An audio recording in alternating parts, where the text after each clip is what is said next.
અને આપણે શું ખબર કે આવા છે ને અંદર પીધેલા આપણે ક્યાં ખબર હતી? અચ્છા, એટલે તમને ફેંકી દેવામાં જ આવ્યા છે રિક્ષામાં? હા, મને પછી ભાન ના રહ્યું, હું પાડવા મળ્યો અને એની રિક્ષા દબાઈ એટલે મને ટેન્શન વધી એટલે હું મો પાડી બચાવ કરી. અચ્છા, અને કંઈક ગમે તે કર્યું એ મને તો ખ્યાલ જ નહીં પડતો. પછી હું પડ્યો પછી થોડું ભાન હતું, જે આ ઇન્ટરવ્યુ લીધું એ થોડું ઘણું યાદ છે. અચ્છા, એટલે આ વોઇસ ઓફ ધ પીપલનો જે અહેવાલ હતો એ અહેવાલ પછી 19 દિવસ થઈ ગયા છે. પોતે 5-7 દિવસ તો એ પોતે બેભાન અવસ્થામાં રહ્યા, પછી પાછો એમને હોશ આવ્યો અને આટલા દિવસ પછી એ ફરીથી આજે પોલીસ સ્ટેશને આવ્યા છે અને અરજી લખાવવા આવ્યા છે. ઉઠીને કોઈના જોડે પણ થઈ શકે છે અને જે રીતે આ ભાઈ કહી રહ્યા છે કે બિલકુલ નતા ઓળખતા ને આવી રીતે ફેંકી દીધા છે, તો એ બહુ કન્સર્નની વાત છે.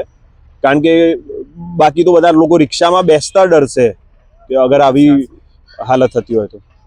અગર બીજું કંઈ તમે કહેવા માંગતા હો તો? બસ હું તો કહીને આ પકડાય ને ન્યાય મળે, મને એ લોકોને સબક મળે સાહેબ. મારે બીજું પછી કોઈ ગરીબ લોકોને આવું કરે તો કાલે કોઈ અજાણ્યા માણસને કરે. આપણે તો ભણેલા ગયેલા તો બૂમ પાડીને નીકળી ગયા, પણ કોઈ અજાણ્યો હોય, અભણ હોય, આપણો ગરીબ માણસ હોય એને આવું કરે, એવું ના થવું જોઈએ બીજાની સાથે.